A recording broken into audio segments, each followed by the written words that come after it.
Yo, what's going on YouTube? So it's been quite a minute since I've done a video, man, and unfortunately I'm one of those channels that got demonetized. We don't have a Patreon set up, so most of the content most of the content we've been putting up has been comprised of Facebook and Instagram, and we appreciate all the follows we've been getting for the last several months, man. I know some of you guys have been following, from the people that have been following both GYGB and myself. We formed like Voltron a few years ago. Been away from YouTube a little bit outside of some videos here and there, man. But I figure, I might as well just start putting up some content, even though, I'm not getting those monthly checks. But nevertheless, I digress. Funny enough, the last video I did concerned one of the participants of this weekend's lightweight title fight between WBA champion Jorge Linares and now going for his third division title, Vasyl Lomachenko, high tech. So again, man, I'm not trying to draw this out too much. You guys know who these guys are. Lomachenko, like I said, now going up to his third division, and the fact that he's already in a against really the world champion of the division. Mikey's got the IBF title, or excuse me, I'm sorry, the WBC title. Jorge Linares has been the long-standing champion, and when you look at this matchup on paper, man, it is a good fight. Again, Jorge Linares has a lot of experience at lightweight. He's the bigger guy in this situation. Fundamentally sound guy. Vasyl Lomachenko, again, man. I think it's pretty apparent the guy's at the very least in the top 5 of any pound for pound list.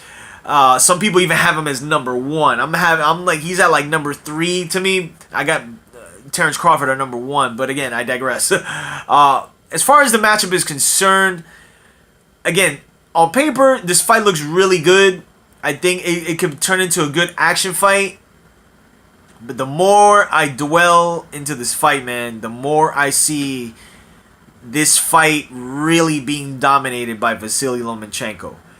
The foot speed, the angles, the punch selection, the punch output, I just think it's going to be a little too much for Linares. While I think he'll look good in spots, the problem is, man, his footwork is just ridiculous to the point where these guys that are skilled guys, they can't keep up with him, man.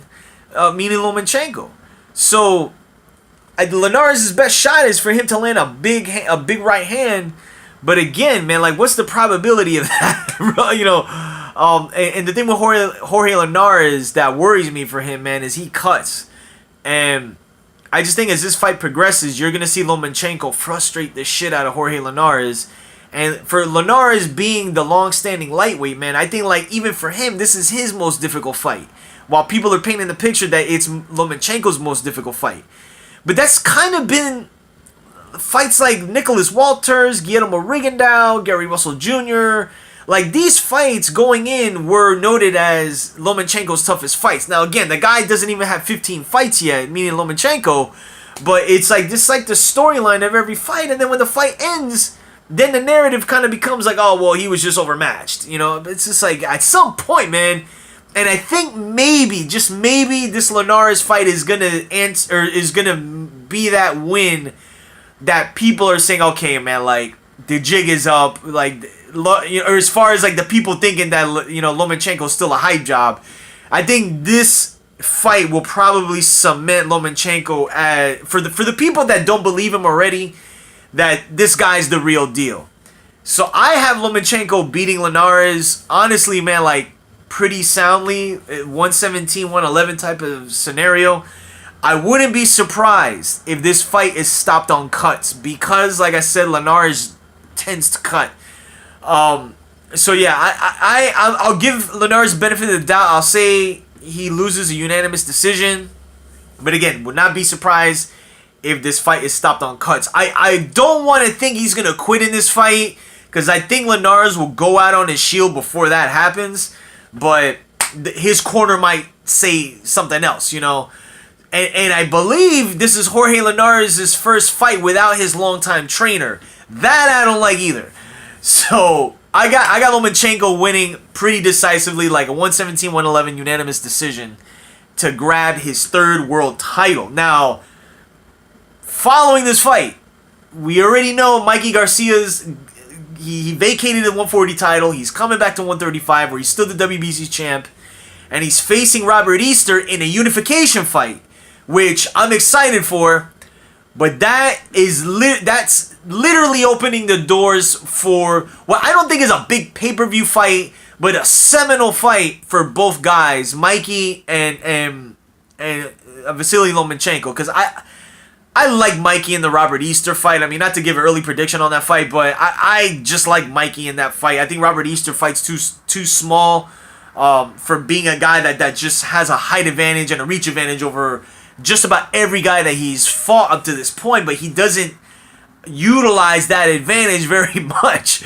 So, not to get sidetracked, but again, this to me is maybe the early stages of a seminal showdown between Mikey Garcia and Vasyl Lomachenko. Granted, the networks and the promoters is kind of a situation that, they gotta, or a hurdle they gotta jump over. But again, there's not a lot of options at lightweight for either guy from this point, where they would have to let that fight marinate. I hate that word marinate. But, for them to, have that fight sit on the shelf for 2-3 years. I don't think that's going to happen. And I think Mikey and Lomachenko want to be great. They're one of these guys that they're not trying to, duck and dodge this challenge or that challenge for, bigger money. Some of the other guys at welterweight who I won't mention. So, but yeah. Not to get off topic, Vasyl Lomachenko, I got him winning a unanimous decision over Jorge Linares to grab his third division world title. Let me know who you got winning this fight. Who would you like to see Lomachenko fight next, if not Mikey Garcia?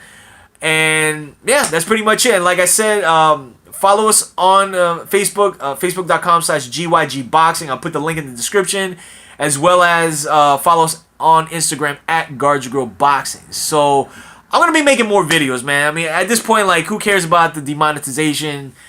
Maybe I'll set up a Patreon site, maybe not, but we got some things in store. The GYGB is still here, daily content every day, like I said. So hit the link in the description, hit like, hit subscribe, and I'll be back soon. Peace.